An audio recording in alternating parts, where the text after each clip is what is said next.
Welcome to the lecture for the course Refrigeration and Air Conditioning. Today we'll go for refrigerant for vapor compression system. Myself Sumit Bardia, Assistant Professor, Department of Mechanical Engineering, Sharad Institute of Technology, College of Engineering, etc. Today we will cover the following points like desirable properties of a refrigerant, in that thermodynamic properties, safe working properties, physical properties, and other properties. We'll see selection of refrigerant also, and last point, that is azotropes and zeotropes. So that we will see in this lecture. Now, desirable properties of an refrigerant. In that we will see first thermodynamic properties. In thermodynamic properties, first of all, the parameter or the property is boiling point. Here, low boiling temperature at atmospheric pressure of a refrigerant is required for an efficient refrigerant. It becomes necessary to operate the compressor at high vacuums if the boiling point of the refrigerant is high at atmospheric pressure. High boiling point of the refrigerant at atmospheric pressure reduces the capacity of the system and lowers the operating cost. There are certain examples of boiling point that is very lower, that is first of all NH3, that is ammonia, which is having boiling point of around minus 33.3 degrees Celsius. Okay, and one more, that is CH2, that is around minus 73.6 degrees Celsius. So it is low boiling point is always desirable for the perfect refrigerant. Now next parameter is freezing point. So low freezing point is always desirable in order to have a good refrigerant. Low freezing point of a refrigerant is necessary because the refrigerant should not freeze under required evaporator temperature. The refrigerant must have a freezing point below the operating evaporator temperature. The freezing point of the refrigerant are below minus 30 degrees Celsius, so that this property is not seriously considered for normal refrigeration system. This requirement is taken into consideration for selecting the refrigerant when used for cryogenic applications. So there are some examples of freezing points such as same ammonia having a freezing point of minus 77.8 degrees Celsius, R12 refrigerant having minus 157.8 degrees Celsius. Likewise, there are lot more refrigerants are available which having a lower than minus 30 degrees Celsius freezing point. So we can use for our applications. Okay, so then the next property is the evaporator and condenser pressure. It is always desirable to have a positive pressure in evaporator and condenser for required temperatures, but the pressure should not be too high above atmosphere. Too high pressures requires a robust construction of the refrigeration system, which requires an higher initial cost and higher operating cost also. Here the positive pressure in the evaporator are necessary to prevent the leakage of air and moisture into the refrigeration system. The operating pressure range is one of the major considerations in the selection of refrigerant. So what are the examples of evaporator and condenser pressure? If we take an example of ammonia, so pressure in evaporator at suppose minus 15 degrees Celsius, so pressure is 2.34 bar, and pressure in condenser at temperature 29 degrees Celsius, so it is 11.5. So generally this pressure should be maintained in the evaporator and condenser. Okay, so next is the critical temperature and pressure. Critical temperature of the vapor is defined as the temperature above which the vapor cannot be condensed, irrespective of any pressure, any high pressure. Okay, so temperature above the at which the vapor cannot condense. So that is important parameter. The critical temperature of the refrigerant should be higher than the temperature occurring within the condenser for easy condensation. Critical temperature of all widely used refrigerant are well above the temperature occurring within the condenser except CO2. CO2 having a critical temperature of 30 degrees Celsius and the condenser temperature is above 30 degrees Celsius. So we can't use CO2 as a refrigerant in the Indian climatic conditions. The air cannot be used as a cooling medium in condenser for CO2 refrigeration system because the critical pressure of CO2 at critical temperature is slightly above the required condenser pressure of normally operated system. The condensation of CO2 using air as a cooling medium is more or less impossible during summer when the temperature of atmosphere air is above the critical temperature of CO2. Now what are the example of critical temperature? If we are taking an example of ammonia, the critical temperature is 132.8 degrees Celsius and critical pressure is around 112 bar. Similarly for CO2, critical temperature is 30.5 degrees Celsius and pressure is 72.8. So NH3 is a permissible refrigerant for using in any applications. Okay, and the last property under the thermodynamic properties are latent heat of refrigerant. Of course, high latent heat of refrigerant is always desirable at evaporator temperature because the refrigerating effect of refrigerant will be higher. The weight of refrigeration required to be circulated in the system will be low if the latent heat is high. This also reduces the initial cost of the refrigerant which is used in the system. The refrigerants with low latent heat can be used by increasing the size, number and speed of the cylinder if other properties are satisfactory. Then the next category is safe working properties. Now, in the selection of a refrigerant, the safe working properties of refrigerant are the prime considerations. There are few refrigerants which are highly desirable from thermodynamic point of view, but they find limited use due to unsafe properties. Ammonia is one of them which is used for the limited applications. The safe working properties include it should be chemically inert, it should be non-flammable, non-explosive, non-toxic, it should not react with the lubricating oil and with the materials used in the construction of refrigeration system. It should not have effect on the stored material when the leak develops in the system. So that we need to keep in mind that these terms should not be there in the refrigerant. So we'll go with the first, toxicity.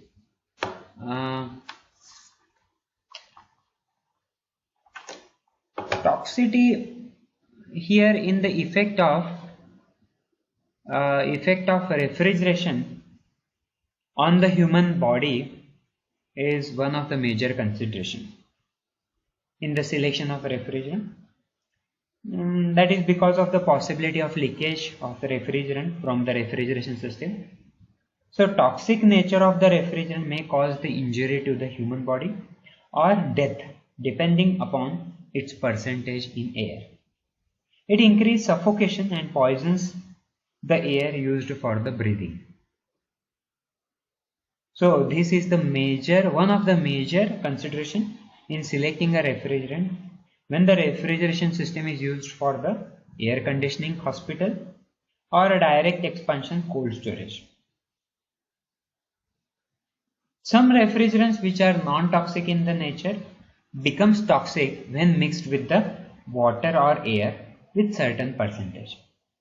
This is particularly in the case of fluorocation refrigerants. CO2 and R2L are particularly used for marine applications because of their non-toxic and non-irritating properties. Okay, so what are the quantities and time required to produce a particular serious damage to the human body for a particular refrigerant? If we consider, suppose ammonia is there, so if it is 0.5% by volume in the air, which will result in serious conditions or damage to the human body in half an hour. So likewise for CO2 it is 30%, time required is 30 to 60 minutes. So likewise various quantity and time are given in the book that you need to refer, that whenever you are going to use any refrigerant you need to go for its toxicity range level. Now next parameter is flammability. So ideal refrigerant should not have any danger of explosion in the presence of air or in association with the lubricating oil. Most of the refrigerant commonly used are non-flammable, so the danger of explosion does not exist. Freons and CO2 are coming under this group. NH3 and CH3Cl, that is methyl chloride, which burns with certain concentration in the air. Refrigerants of hydrocarbons such as propane, methane, ethane, so these are highly flammable. Okay, so that we need to take care. Next is corrosive property. Of course, the chemical reaction of the refrigerant on the materials which is used in the refrigerant system is you need to consider in the selection of the refrigerant. But the selected refrigerant decides the material to be used. You need to select first a refrigerant, then you need to go for material to be used for the construction of the system. The refrigerant must be non-corrosive in order to use more common material. Refrigerant must be chemically inert with materials, as well as they must also remain inert in the presence of water and air. Freon refrigerants are non-corrosive with all materials such as brass, copper, zinc, iron, tin, lead and aluminum. The refrigerants becomes acidic in the presence of air and water. So magnesium and aluminum should not be used with freon refrigerants, as they are readily attacked by the acids. So freons have high solvent action on natural rubber, so that synthetic rubber is used for gaskets and other scaling purposes to avoid this difficulty.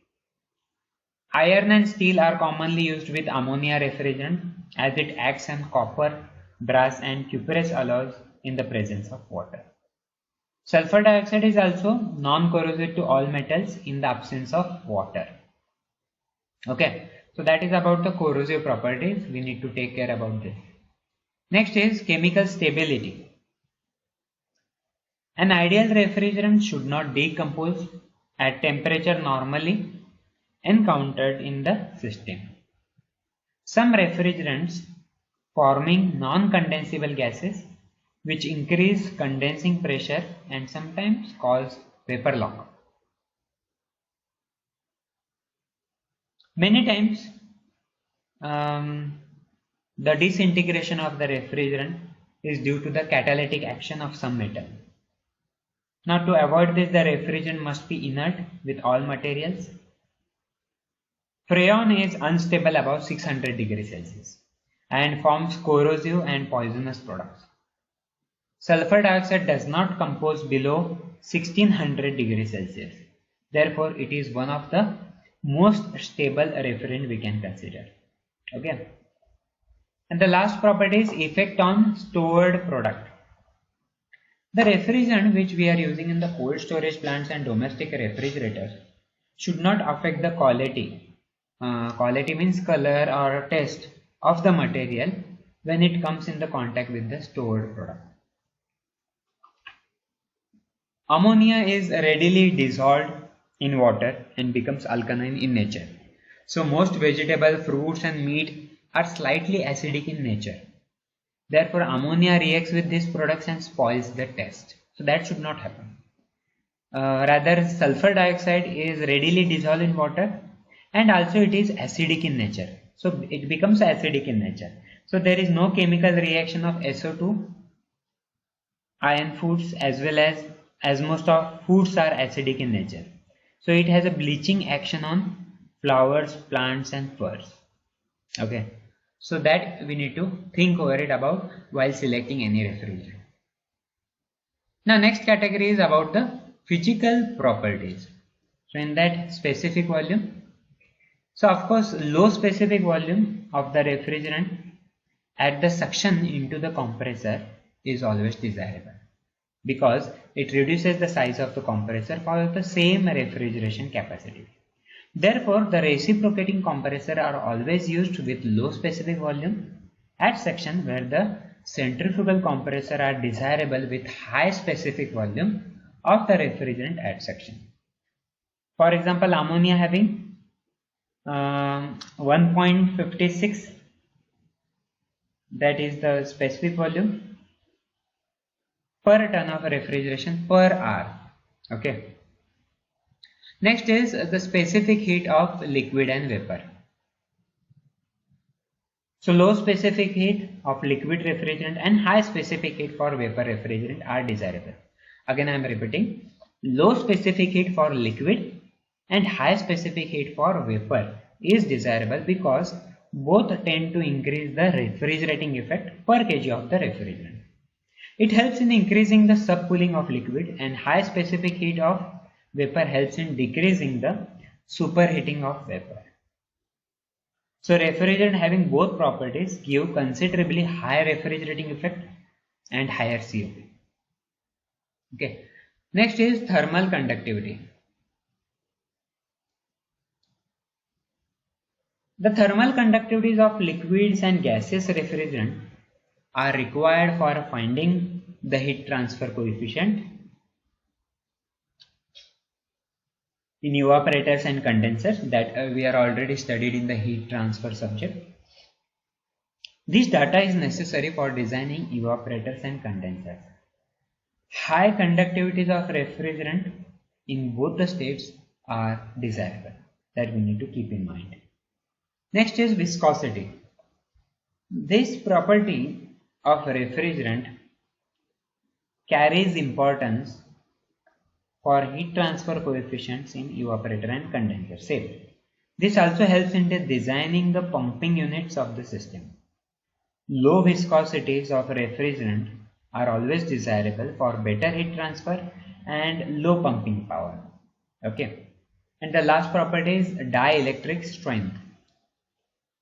The electric resistance of the refrigerant becomes an important factor when it is particularly used in the hermetically sealed unit where the motor is exposed to the refrigerant. The dielectric strength of various refrigerant vapors are compared with the dielectric strength of the nitrogen. Therefore, the relative electric strength of vapor are given like a dielectric strength of vapor refrigerant divided by dielectric strength of the nitrogen. For example, CO2 having a relative dielectric strength of 0.88, SO2 having 1.90, like that. Okay. Next category is other properties. So in that other properties we need to also think over in order to select the particular refrigerant for the particular application. So odor, first of all odor. So ammonia having odor, we all know that. Odor may be an advantage or disadvantage to a refrigerant. Distinct odor of the refrigerant helps in detecting the leak of the refrigerant. Some refrigerants having specific odors spoil the refrigerated products when they come in contact with them. Refrigerants having irritating odors cause panic and headache to the people. Some eatables such as meat, butter, which are highly sensitive to the odors, lose their taste when exposed to ammonia and sulfur dioxide. So that we need to keep in mind. Second is leak tendency. Leakage. The leakage of a refrigerant outside the system or inside the system is due to the opening in the joining in material used for construction. The tendency of leakage is more predominant in high pressure side, so that we need to take care.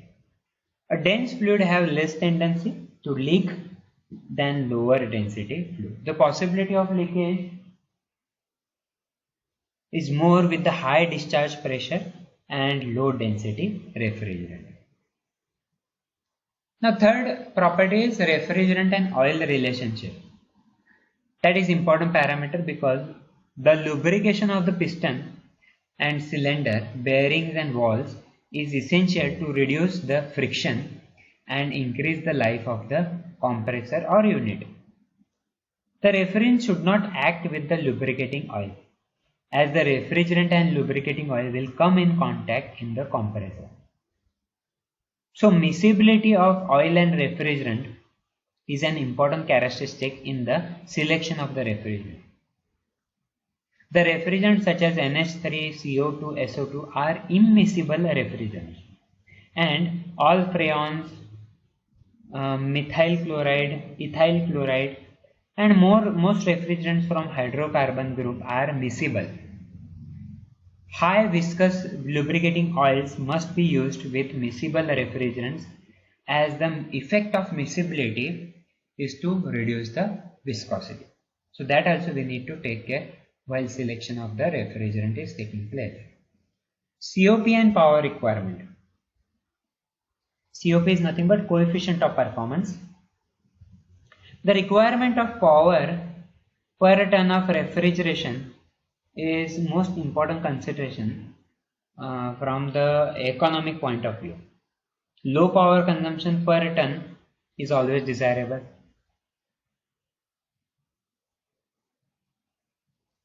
The theoretical values of COP for different refrigerants when the evaporating temperature are -15 and condensing temperature is 30 degrees Celsius are such as COP having Carnot 5.74, NH3 4.76, R11 5.09. For that, power will be Carnot 0.62, NH3 0.75, R11 0.71. So likewise, the COP and power requirement are considered while selection of refrigerant. The last parameter is cost and availability. Of course, the refrigerant must be available readily with a lesser price. The cost of refrigerant is not so important in small units, but small amount of refrigerant is required for makeup in the events of leaks. The cost of refrigerant is very much important in high capacity systems like industrial and commercial applications. So ammonia is a very cheapest refrigerant in compared to all other refrigerants, but R12 and R22 are more expensive. So that also we need to consider while selection of refrigerant. Okay. So that is about the all desirable properties of a refrigerant, which we need to take care while selection any refrigerant. Now here the selection of refrigerant slide is there with respect to the application and refrigerants use. So here the categories are like pressure and temperature. So here if low pressure and high temperature range is there, the applications are air conditioning, theaters air conditioning, offices, factories and auditoriums. For industrial cold water supply for equipment cooling and distillation. For that, refrigerant we can use is R12 or F12, that is Freon 11, Freon 113, water and CH2Cl2. So that we can use for low pressure and high medium range. Next category is intermediate pressure and intermediate temperature range. Applications are domestic purposes like refrigerators, household refrigerators, water coolers and small air conditioner up to 2 or 3 tons. R12SO2, R500, it is azeotrope, CH2Cl and isobutane. So these are the refrigerants used for these applications with intermediate pressure and intermediate temperature range. High pressure and low temperature range. Domestic and commercial freezers, cold storage plants, ice cream factories and breweries. There we can use the ammonia, R12, R22 and CO2 as an refrigerant under high pressure and low temperature range. And the last one is high pressure, ultra low temperature. Ultra low means it is coming under cryogenics. So for liquefaction of gases, application metallurgical operations and aerodynamic wind tunnels, there we can use R13, R14, C2H6 and ethylene. These are the refrigerants used under high pressure and ultra low temperature range.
The next slide is about the zeotropes and azeotropes. The term azeotrope and zeotrope mixtures are highly related to each other since they have opposite properties to each other. Therefore, they have different dew and bubble curve characteristics. So here in figure it is shown dew point and bubble point. Here this is bubble point characteristics, this is dew point characteristics. These dew and bubble curves are drawn in temperature composition graph. Now what is azeotropic mixture? Azeotropic mixture is a chemical mixture in which there with liquids having a constant boiling point. This is because the vapor of the liquid mixture has the same composition as the liquid mixture. The boiling point of this mixture can be either higher or lower than any of the individual component of the mixture. Since the boiling point of the azeotropic mixture is constant, we cannot use simple distillation for the separation of the components in the mixture. Therefore, we need to use some other techniques such as using two distillation columns with different degrees of separation or addition of a third compound to a azeotropic mixture in order to change the volatility and boiling point of the components. Now this is about the azeotropes. Now what is zeotropic mixture? A zeotropic mixture is a mixture of liquid components having different boiling points. Now in azeotropes it is constant boiling point, in zeotropic in different boiling points. Now, since it is the opposite of an azeotropic mixture, we can call it an non-azeotropic mixture. Due to the differences in their boiling points, individual components do not undergo evaporation or condensation at the same temperature. Therefore, the mixture is in the temperature glide. The phase changes of the liquid components takes place in a series of temperatures rather than at the same temperature. Now, if we draw a temperature versus composition graph for a zeotropic mixture, we can observe the boiling temperature of the components between the bubble point and dew point. The bubble point is the temperature at which first bubble of vapor forms. Dew point is the temperature at which condensation takes place. Now, this graph shows how the composition of liquid and vapor changes upon boiling, condensing, and at temperature in between them. Now, example of an zeotropic mixture is a mixture of ethane, methane, nitrogen, propane, isobutane. Okay, so that is the difference of azeotropic. We will see some points about azeotropic and zeotropic mixture. Azeotropic, zeotropic are opposite terms. The key difference between the azeotropic zeotropic mixture is that the dew point and bubble point of an azeotropic mixture intersect here. Dew point and bubble point are intersect here at this point, whereas in dew point and bubble point of the zeotropic mixture are distinguishable. That means we can clearly see the 2 points as the bubble point and the dew point in the graph of temperature versus composition in zeotropic mixture, but for an azeotropic mixture these points lie across each other. Okay, now we'll see some difference point definition. Azeotropic mixture is chemical mixture with liquid having constant boiling points, and in zeotropic mixture it is different boiling points. Okay, components at constant temperature, liquid components, and components here temperature glide or variation. Boiling point, all components boil at the same temperature. Here different components having a different boiling points. What are the examples? Water and ethanol mixture, and here the mixture of ethane, methane, nitrogen, propane and isobutane are the example of zeotropic mixtures. We'll stop here. We will continue with the same chapter in the next lecture.